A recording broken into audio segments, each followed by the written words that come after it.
Welcome to EQ Care's YouTube channel for another EQ&A Live. My name is Dr. Rachel Goodman. I'm a clinical psychologist here at EQ Care, and I am now practicing full-time at home. We are ready to help Canadians with their mental health concerns. If you're looking for more information, head over to the new eqcare.com. The goal of this EQ&A session is to provide suggestions for managing our mental health when it comes to work-life balance while so many of us are socially distancing or isolating.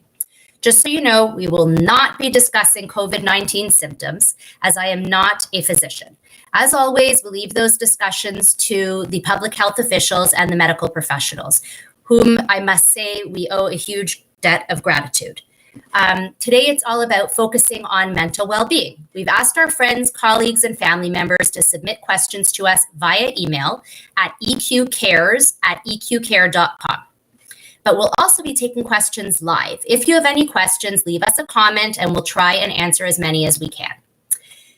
It's very easy for us to lose track of time when we're working at home, and depending on who is living at home with you, to become distracted by others. Never mind get interrupted if you have to help your kids with their schoolwork or someone else who's living with you needs some help on some other task. There have been people who have been working at home long before COVID-19 happened, and it was not forced upon those people, but they were able to set up best practices for themselves.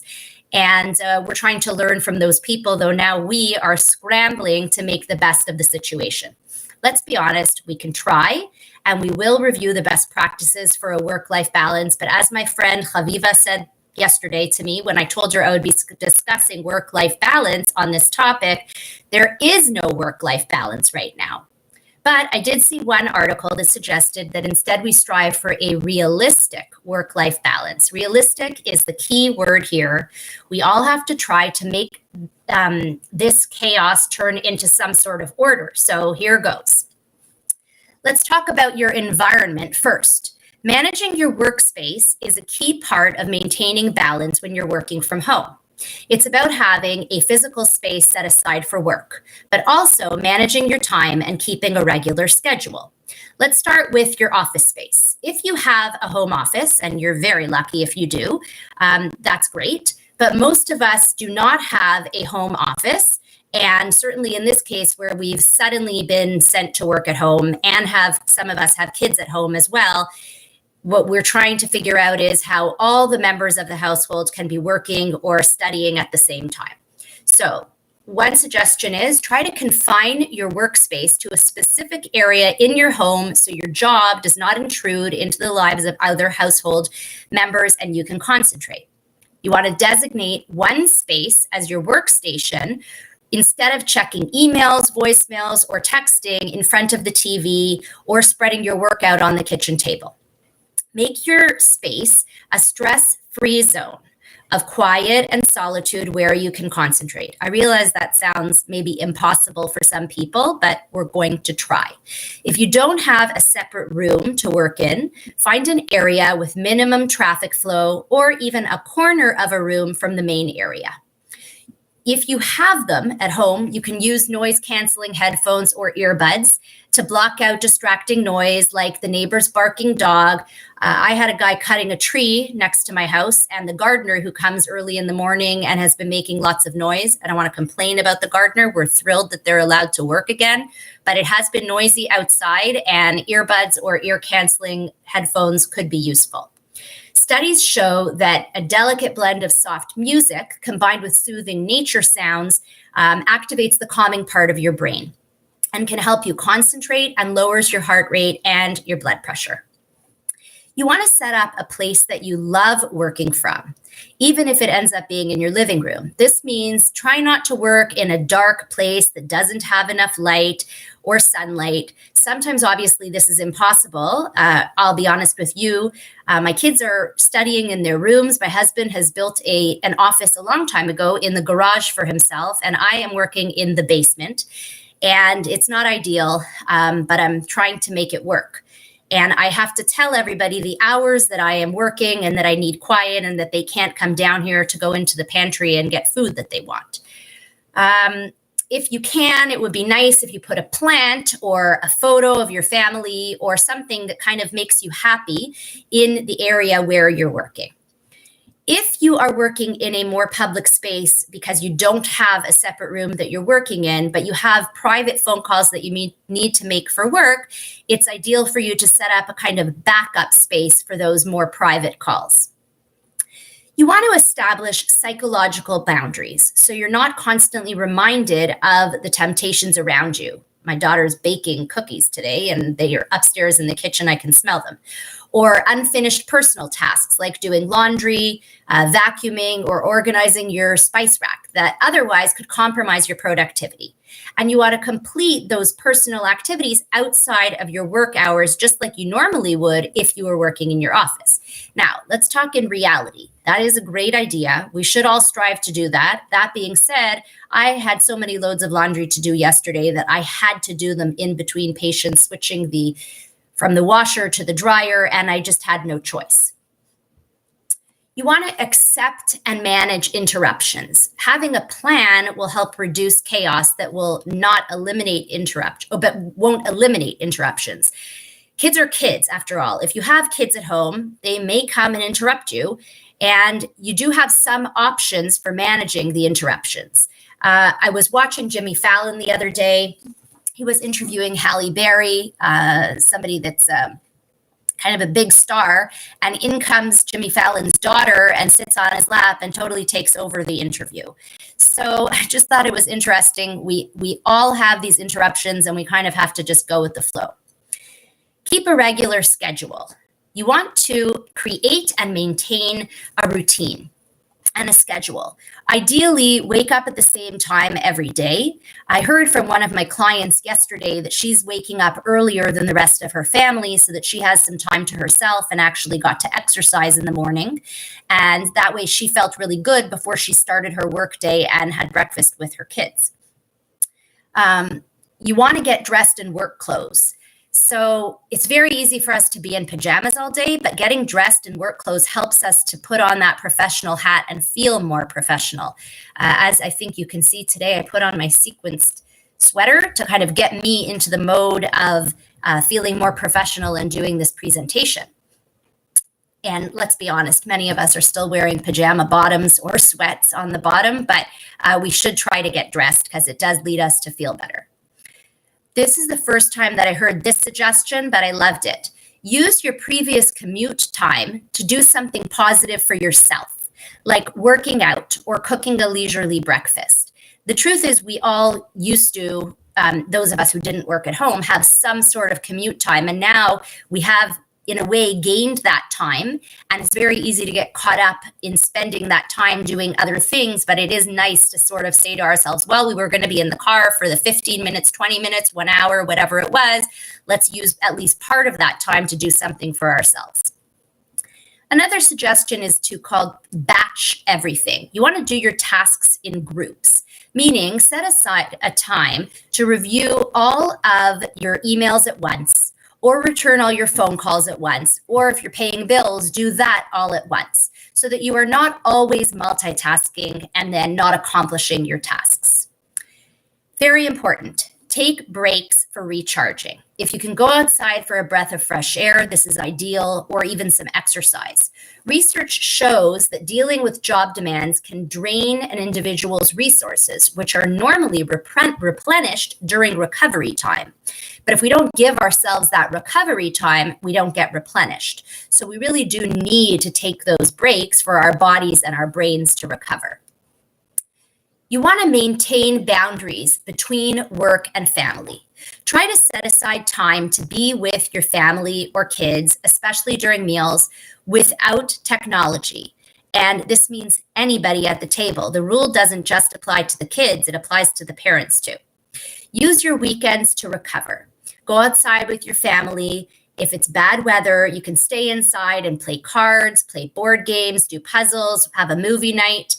If you do have to work on the weekend, unfortunately, and we realize that that is the case for some people, make sure to designate at least 1 hour each day of the weekend not to engage in work or school activities. You want to try to be flexible about the hours that are worked. So I've heard of parents who are coming up with very creative ways to get their work done. One client told me that she works for about 4 hours while her husband deals with the kids, and then they switch. If both parents are working from home, it's ideal to discuss an arrangement where the two of you switch off between working and spending time with the kids. Obviously, not everybody has that possibility, and different people in different jobs have different work requirements and the number of hours that they're working, but this is just a suggestion. It was suggested in an article that I read that just like having a morning meeting for your work team, it would also be a good idea for your family to have a meeting, and you can spend 15 minutes the night before or in the morning going over the plan for that next day. Let's talk about taking care of your body. Even though the world seems on hold, that doesn't mean that you can neglect yourself. Keeping yourself healthy will help you to better manage your time at home and feel better generally. Taking care of yourself and keeping active are important, especially during a difficult time like this. So let's start by keeping your immune system strong. Of course, we've all heard it. You want to make sure that you're washing your hands with soap according to the public health recommendations. Of course, everyone has heard sing happy birthday twice, and that should be the 20 seconds that it takes for you to wash your hands. Make sure you're getting enough sleep. It's easy for us to get on a crazy schedule of staying up till all hours, whether it's working into the middle of the night or binging a TV show or whatever else might be going on.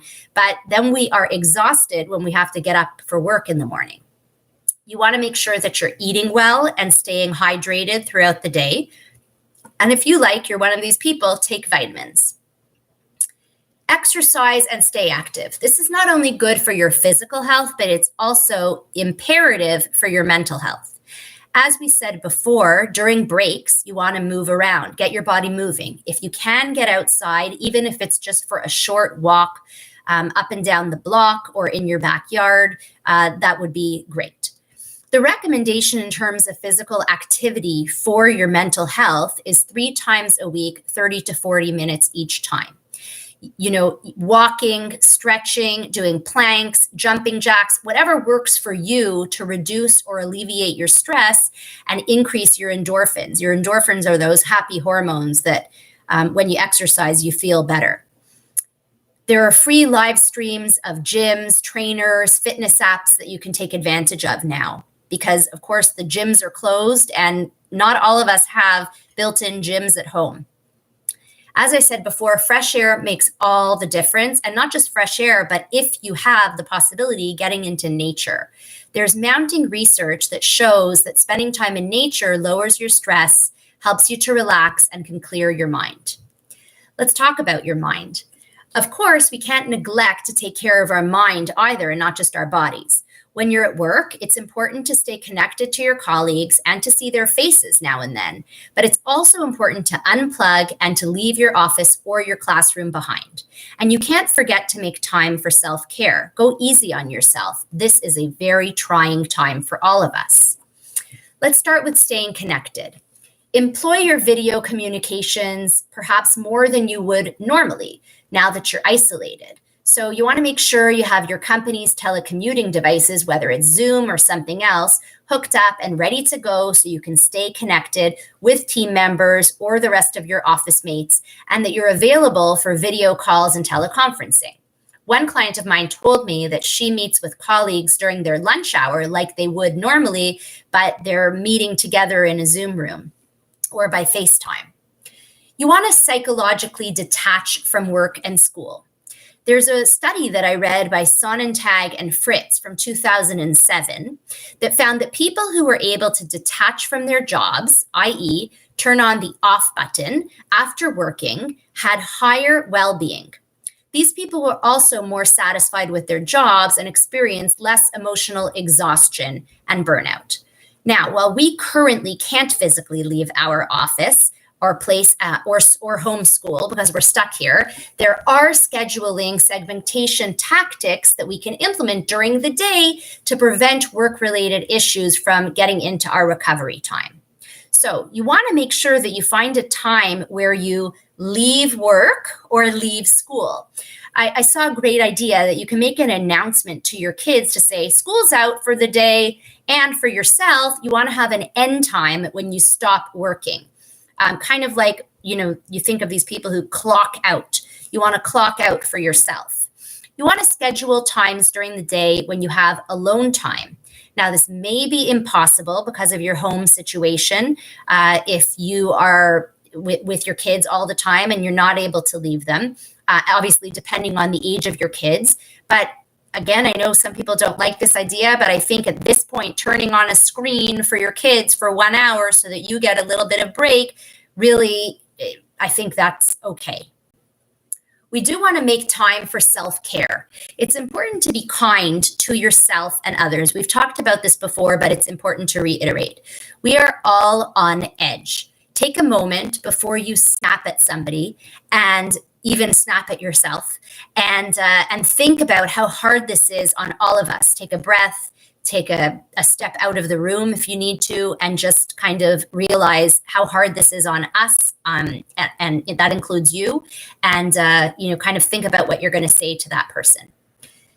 We've all heard about breathing exercises and meditation, but I'm going to review it. There are breathing exercises online. There are mindfulness apps. There are videos on YouTube and even social media personalities that are providing free breathing and meditation exercises that you can utilize during the day. You can also have your children participate in breathing exercises, meditation strategies, and yoga practice, and there are tons of free YouTube videos designed specifically for kids. You want to be careful not to use an excess of substances like alcohol or cannabis. It's not to say that it's not okay to have a drink after work or whatever else you might be doing. Everybody does need a chance to calm themselves down, and for some people, that's the way to do it. But we're talking about an excess of use, and it's important, if that's your only way to calm your system down, that you try some other ways, like we just mentioned, with the breathing and the meditation and the physical exercise, to see if you can help yourself out. Despite the immediate effects that substances can have in easing anxiety, the persistent use of these in excess can actually cause a person to feel more anxious and more depressed. And it can also prevent a person from learning to manage their stress and anxiety through healthier coping strategies like we just talked about. We want to limit our social media and information seeking. We've talked about this before. Again, I'm just going to reiterate. We're all wanting to get information online, whether it's the news or otherwise. We're all kind of watching these funny videos and funny memes, which are all wonderful. And actually, humor is very important in terms of taking care of yourself. But at a certain point, we do need to shut off those systems and just kind of give ourselves a break from all of that. You want to look to the many positives that are happening in this time. And sometimes it's hard for us to forget what is positive because everything seems so overwhelming. But we know that the majority of people right now, and this you do see in the media and on social media, people are so understanding and empathic right now, caring for other people in their community. You yourself can reach out to your friends and family through digital means, especially if you're isolated, and use technology to stay connected with your colleagues. I want to end with something that I read in an op-ed by the director of marketing of something called Fellow.app. Her name is Erin Blasky. We will look back on this time as being monumental, because it is. But I think we'll also look back on this time as being a time of rapid transformation and learning. We're learning how to communicate better, how to support each other better, and how to cope in highly chaotic times. We're building resiliency that will be incredibly helpful in the weeks, months, and years to come. We're going to take some questions.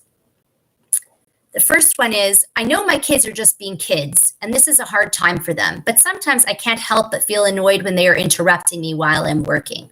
What are some ways I can keep from having these negative reactions? So first, I'll go back to what we said before, which is we want to try, if we can, to set up a schedule where the kids understand when you can't be interrupted, if that's possible, where you have an important meeting or something that's due by a certain time, and you tell them, look, I need this time. I'm going to spend time with you before, I'm going to spend time with you after, but I need this time not to be interrupted. And again, if you do have a partner in the house and you're able, not always, but if you are able to kind of balance with each other when the kids are interrupting you versus your partner, or not interrupting, but actually have the attention of that person, then that's, kind of the ideal. After it happens, of course, if your kid is already interrupting you, we are human. And of course, we might have that immediate reaction of being frustrated or annoyed, but we have to, like I said before, try to take a step back and think about how hard this is on the kids. We think it's easy for them because, wow, who doesn't want to stay home and not have to go to school and have their parents' attention all the time? But kids actually thrive on schedule and routine. And now their routine is totally thrown out. Never mind their ability to move around outside, to get fresh air, to participate in extracurricular activities. They miss their friends. So this is hard on them. And we have to try to kind of keep that in mind.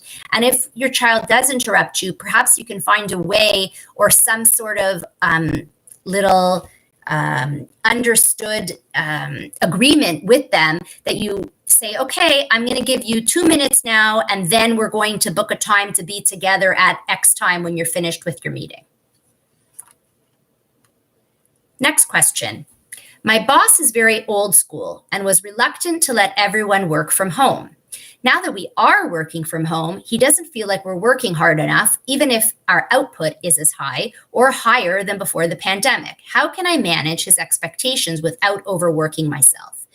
I think this is a fair question. I hope, I don't want to sound naive, I hope that this is not the norm out there with bosses, because what my experience, what I've seen and heard from people is that most bosses have been extremely understanding, and they themselves are just getting used to working at home. And of course, they are stressed out about their company financially and what effect all of this is having on them. But overall, I've been hearing good stories. That being said, I would try to look at yourself and say, okay, this is what I can manage. And as we said before, you need to schedule a routine for yourself and make sure that you are shutting off at certain times. And if you need to, you have to have a discussion with your boss and say, this isn't working for me. And I'm working as hard as I can, and I can show you what I'm doing, but I do need to shut down at a certain point. Next question. Because my work and my home life have melded together, I have trouble turning my brain off at night to get to sleep. What are some ways I could clear my head so I'm not so restless at bedtime? This is an excellent question. So this is in particular now when people are feeling more anxious, but this is something that I talk about with my clients all the time. And many people have difficulty falling asleep and clearing their mind. We call it ruminating, which is thinking and rethinking about all the worries that you have. And that's the time when our brains kind of, unfortunately for us, want to start working even more. So it's important to have a bedtime routine, and you can't expect yourself to either just shut off your work and then get into bed and fall asleep. And even if you are spending time with your family and eating dinner, you also can't just expect yourself to get into bed and fall asleep. Research shows that it actually takes approximately, on average, 30 minutes for a person to fall asleep. That's normal. We're not talking about people with insomnia. So it's normal to take a little bit of time to fall asleep, but you do have to have an actual routine, and that can entail reading, it can entail listening to music, it can entail doing a breathing exercise like we talked before, or doing a progressive deep muscle relaxation. You can look that up on YouTube, or doing a mindfulness app, but something where you've set aside a time before bed for half an hour, 45 minutes, where you're actually teaching your body and your brain that it's time to calm down. Next question. During the day, I get very distracted with my family, the news, all sorts of things get me out of my routine. How can I get myself to keep on task when there are so many different distractions at home?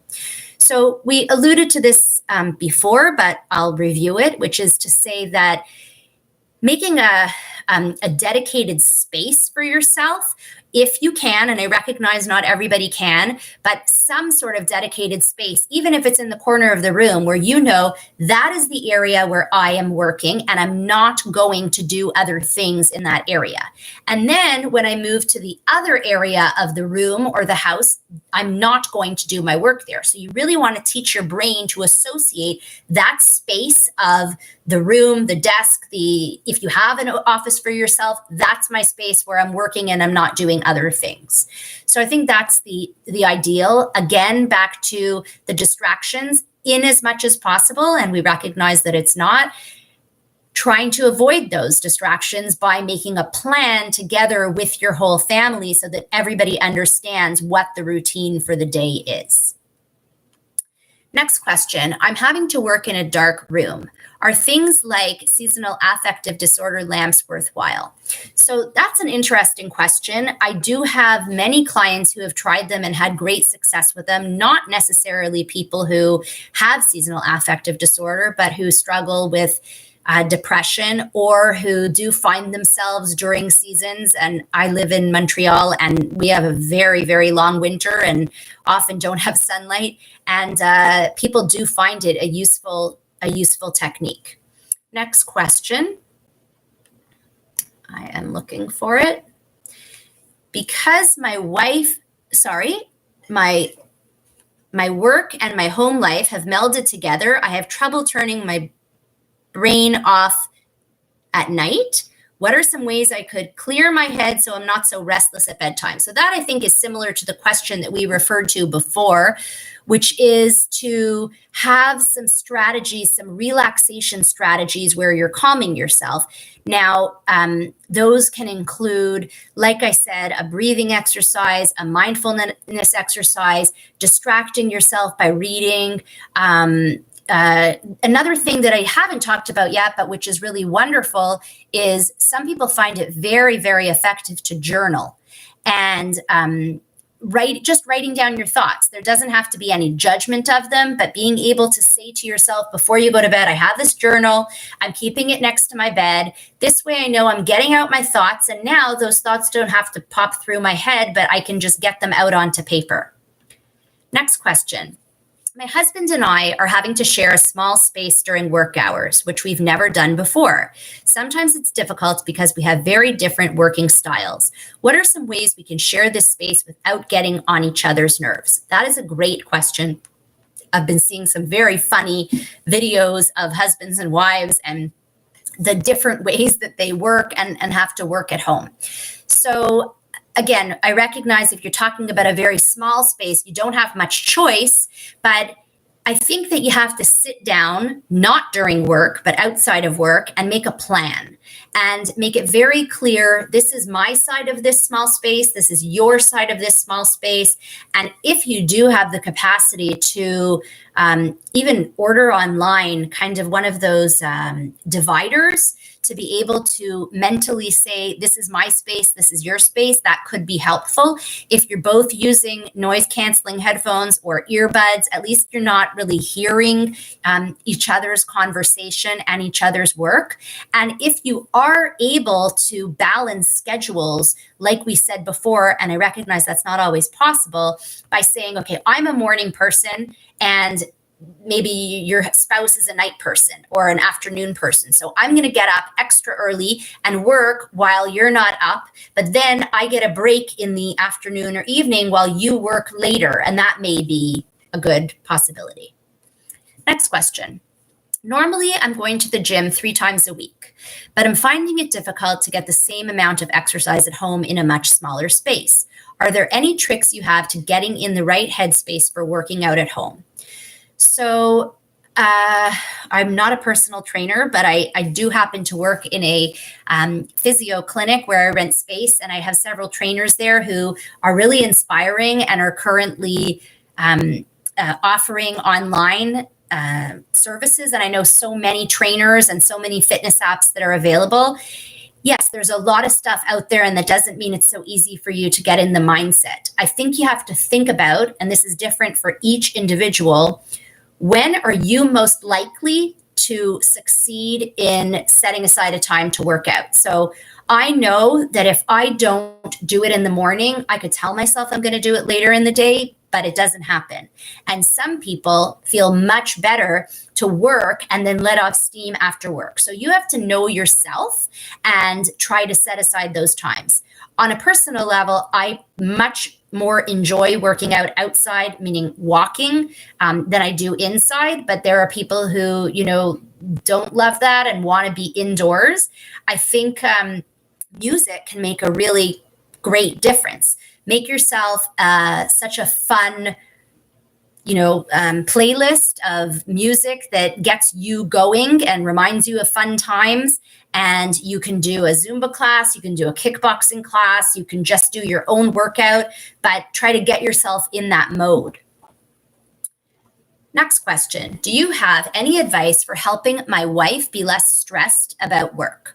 I'm doing okay with the next reality, but she's having difficulty. What are some ways I can help? So first things I would say is, even if you are doing okay, you need to understand and to express to your wife that what she is feeling is totally normal. The majority of people right now are feeling an increase in anxiety. I just saw an article that showed that the number of prescriptions for anti-anxiety medications has gone up immensely. I think I may be misquoting, it was 35 or 40%. And that's just for people who are actually going to ask for a prescription. Most people, I think, are out there feeling, without the prescription or not, some elevated level of anxiety. We are all feeling it. So the first thing I would say is validating her feelings, even if you yourself are not feeling it. And then to kind of talk to her about, here are some ideas of making your stress level reduced by using some stress management strategies like we talked about, and perhaps having a conversation with her about maybe she's not just stressed about work, but she's also stressed about what we're talking about today, which is work-life balance and her responsibilities that she has at home.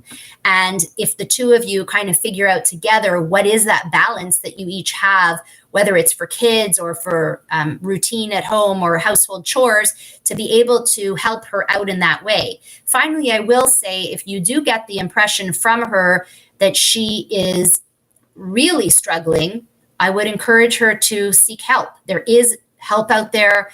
There's free help, there's free resources, and there are therapists who are working online. And I think it's important for everybody to know right now that they should not be ashamed to ask for help, and the help is out there. Next question. Shutting down at night is hard. Sometimes I find myself lost in some work task until 10 or 11 at night without realizing it, even when I have set a schedule in advance. How can I better set boundaries on my day? Should I ask my family to give me reminders before it's too late in the day? So yes, I think that is a possibility, but then you have to be okay when they actually give you those reminders, as opposed to getting annoyed with them. You can always, of course, set reminders on your phone. I think it is important, like I said, to take breaks and then to kind of figure out your own work style, which, although things have changed now, every person has had their own sort of capacity to pay attention. So figure out during your day how long you're able to sit and work, and then give yourself a break after that period of time. And maybe set yourself a goal for the day, a to-do list, a very clear to-do list of, these are the tasks that must get accomplished today. These are the tasks that need to get accomplished this week. So if you haven't finished something that's for that day, then maybe you need to continue working. But if you haven't finished something for the week, then you know that you still have the next few days to be able to work on it.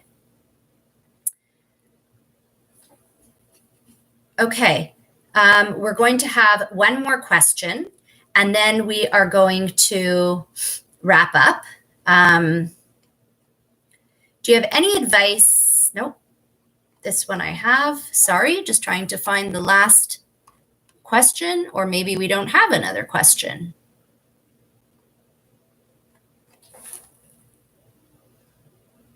Okay, I think we're going to wrap up.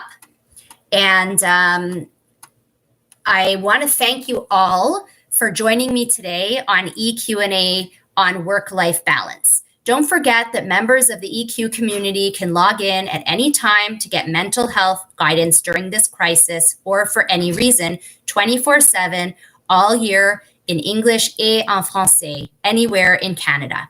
It's been a pleasure speaking with you today. My name is Dr. Rachel Goodman. Take care.